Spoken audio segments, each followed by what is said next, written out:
morning. I'm Bridget A. from Drunk Dog Creative, and I want to introduce you to the Flip It One Sheet Wonder series that I'm going to be releasing over the next 4 to 5 weeks. What I've designed is a series of cards that can be made from one 6-inch by 6-inch piece of double-sided patterned paper, which at Stampin' Up! We call designer series paper. I've made 4 in the series because 4 times 6 by 6 equals 1 12 by 12. So each week or so, I'll release a new video that makes either 4 or 5 cards using one piece of 6 by 6-inch designer series paper. And over the whole series, you'll then have a collection of card sets that can then be made out of one 12 by 12-inch piece of designer series paper. It's a really fun exercise I've been through. The full directions are going to be on the blog at drunkdogcreative.com, where I'll have the instructions for both metric and imperial size cards. And there'll be videos for each of them. So welcome to the Flip It One Sheet Wonder series. Enjoy making these wonderful cards and happy crafting.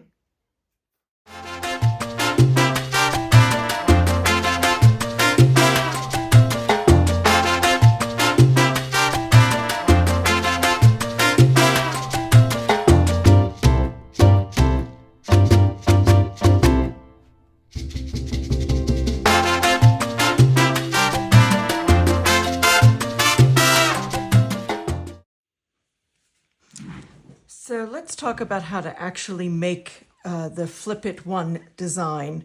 I'm going to use some products from the brand new 2024-2025 catalog that releases to the public on May 1st. Gives you a bit of a sneak peek. I can confirm that the stamp set I talked about previously is only available until the 30th of April. So if you want that one, you're going to want to get in quick. But the stuff I'm going to show you is some of the brand new products. So I've already made my card bases and my card fronts. Now, before I go on, all of these instructions are on the blog at drunkdogcreative.com, and I'll put the website up. It includes all of the cut plans in graphics, all of the instructions in words. If you're having a hard time following along with the video, go to the blog. The video is embedded in the blog. But all of the information is there, and all of the information is there in both metric and imperial. I know a lot of my friends follow me from the US, where I'm from originally, even though I live in Australia now, but I can't just convert the centimeters and inches because our card size in Australia is different to the US card size, which is a little wider and a little shorter, or the other way around. So I have done complete instructions for both an Australian A6 card and the American A2 card in inches. Not in the video. The assembly is the same, but the cut plan is different, and it is on the blog. So go look at the blog for full information. But I'm going to go through some of the basics. So I have my cards. I've cut them. I've folded and creased them. I've done my card fronts. Now 2 I've embossed for this demo. And I have embossed them with the brand new Dotted Circles 3D embossing folder from Stampin' Up. And it's really cool, circles of dots, and it's 5 by 7. It's a bigger one. So if you've got those bigger projects and you're frustrated with the smaller, more A2 US sized embossing folders, try this. Unlike other brands of 3D folders I've used where you have to mist the paper and put it through your machine 3 times to get the 3D effect, with Stampin' Up! 3D folders, I'm finding I don't have to do that. I don't have to mist the paper, and I only have to put it through once, and you get this beautiful raised texture. But I'm going to leave one plain and one that I've stamped just to show some variety and interest. This is the painted lavender stamp set I've used just for a border. That will be available in the new catalog as well as now. And the other one I'm leaving blank. So anyways, I'm going to get that out of the way. The full cut file for your bases and your card front are on the blog, but also should be up on the screen of this video. This is the new DSP design that will be coming out for all colors on May 1st, but I got a pre-order of this DSP in the new InColors. So this is Petunia Pop. It's 2-sided. The other design that comes that's also two-sided is this. So you get 4 designs for each color. And they come in the 5 new InColors. That's the Pretty in Pink, Peach Pie, Shy Shamrock, Petunia Pop, and oh, I've just forgotten what the last color's name is. Hold on 1 minute. And Summer Splash. How could I forget that? That's one of my favorite colors. Anyways, there's a sneak peek at the new double-sided. That'll be available in all colors in the range, not just the InColors. But today we're going to stick to Petunia Pop. And I've chosen the one with the leaves. Now, when you're cutting your 6x6 for the One Sheet Wonder, you do want to be aware of pattern direction. Now, on this side, it doesn't really matter. It kind of goes anywhere. But this side, I have a choice of horizontal or vertical. So when you're doing the cut, you want to lay it out so that both sides end up the direction you want them to go for the 4 cards. I don't think it actually matters for this one, so I'm just going to cut. So I've got my paper trimmer here, which has some nifty features, including a scoring blade, and it helps you line things up. On the cut plan, which should have briefly been on screen, and which is also on the blog, you can approach this any way you want as long as you end up with the pieces. Now, because I'm working in metrics, I've trimmed this down a little from 6x6 inch to 150 millimeters by 150 millimeters. If you're working in imperial, you don't need to trim it. But for those of us in the metric system, this is 150 by 150 for the DSP.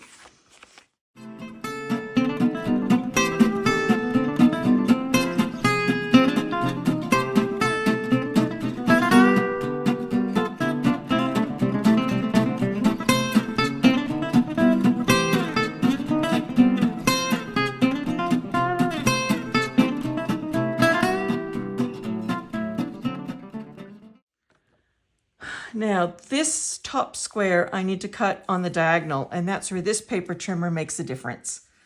If I put one point right on the center line, right in the groove, and then just swivel until that point is also in the groove and wiggle them till both points are in the groove, I know that that diagonal cut is going to be spot on. And I'm cutting from the top right to the bottom left. That's it. 2 triangle pieces, perfectly done. So they go up there.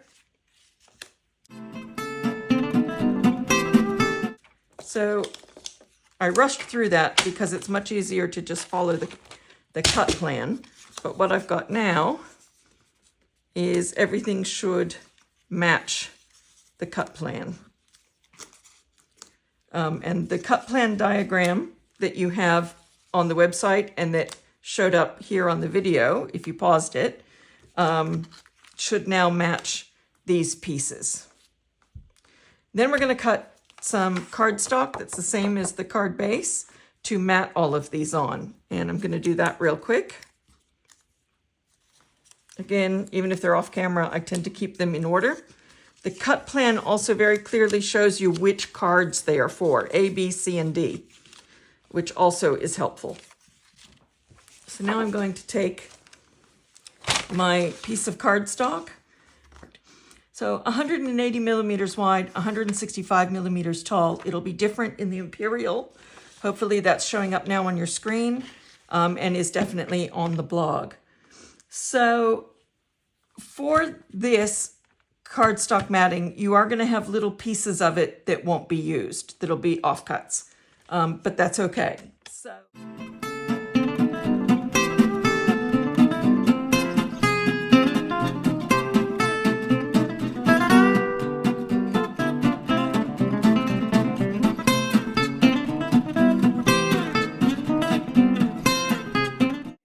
So then I've got the matting for all of my card pieces. So these are card A. This is card C, these 3 pieces. This is card B, and this is card D. And then you take the pieces that you've cut and you flip and you put them on top of the cardstock and you decide which pattern you want where. I think that worked out really nicely. And which piece you want to flip and which piece you want to leave front. So you just, and these three go together. So I'm going to do it like this, and like this. And you can see in some cases I have the striping vertical and in some horizontal. And this paper is great because it doesn't matter.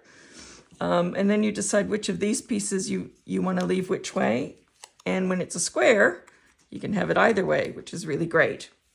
So you lay it out, and then it's a case of gluing the DSP to the cardstock. So I recommend using glue instead of tape for this. I've got the multi-liquid glue from Stampin' Up, and I've got the Stampin' Seal.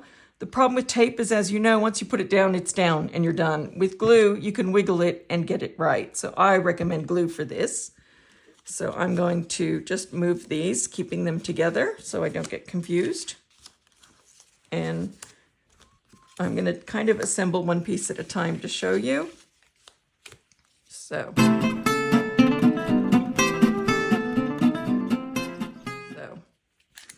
with the Tombow, or this liquid glue, you have two sides. You have one side that has this rubbery spreader on it that can do wide or big pieces, and I've probably put too much on there. And then you've got a fine tip as well. So I'm going to take the first bit, and I'm going to kind of try to make the gaps even.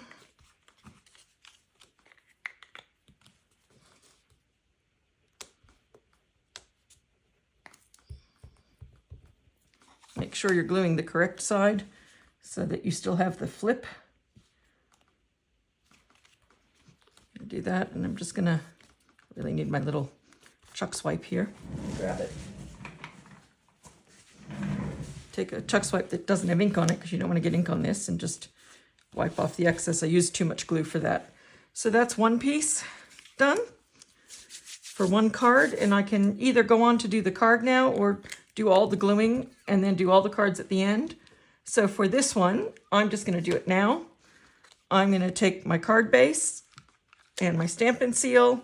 I would wait till this dries before doing this part so that you don't move it out of alignment or get it stuck somewhere where it shifts. But for now, for the sake of time, I'm going to just put that together, and I'm just going to put that right in the middle of the dots. If you get too much glue like I just did, you can use a glue eraser once it dries to get it off. But that's one card made. And then, excuse me, you just decide what kind of sentiment or embellishment you want. Like I said, I've given you a few examples, done a few more since, where you can do kind of different things. So, that one's stamped. This one is embossed. This one was the original with a hexagon stamp. So, you can then embellish this any way you want. So that's actually card B done.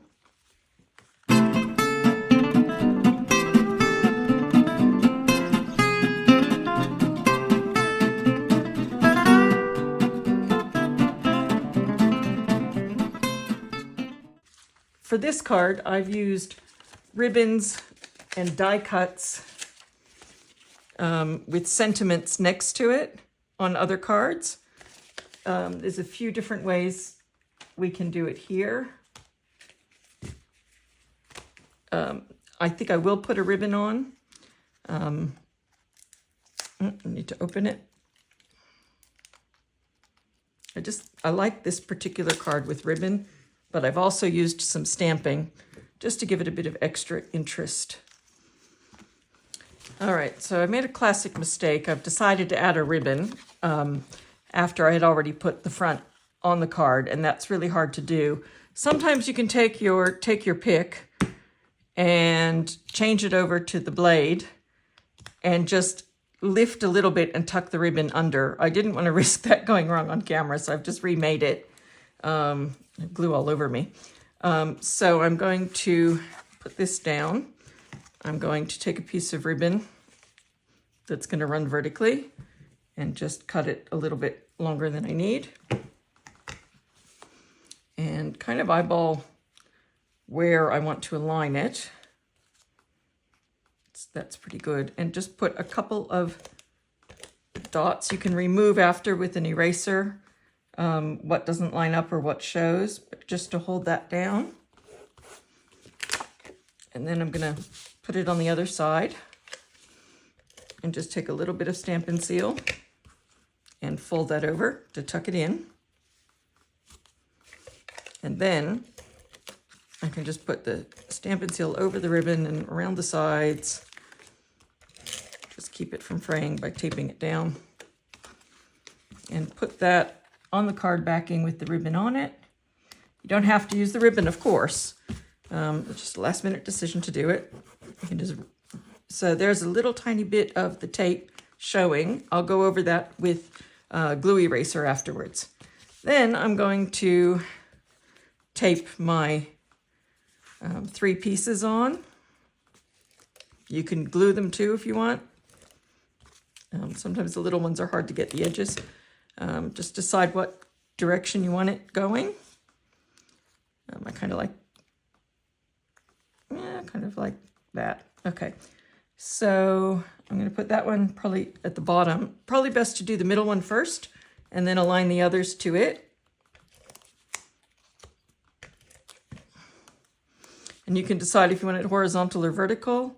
I like it vertical because it's like growing, you know, plants growing up. Then I'm going to just line them up so that they're kind of spaced evenly and nicely.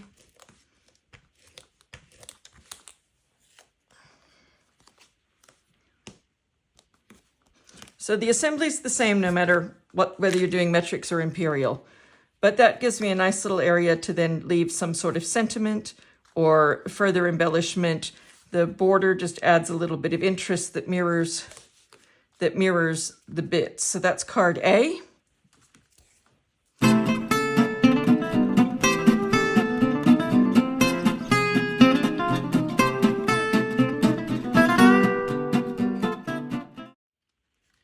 So the first one I'm going to put on is this.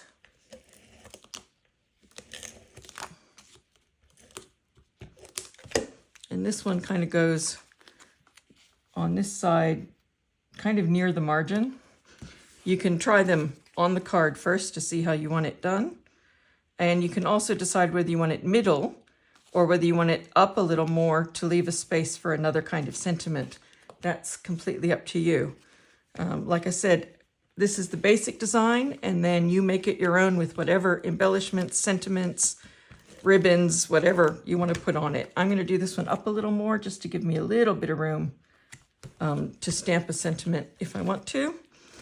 Often, like I said earlier, I leave my cards as blank as possible in the beginning, and then when I pick one out for an occasion, I'll add an embellishment and a sentiment that goes with that occasion. So that should stick. The other thing you can do is pop a dimensional under this edge so it sits up a little more if you want a little dimension in it. And then you can stamp something here or put a bow there or whatever you want. That's card C.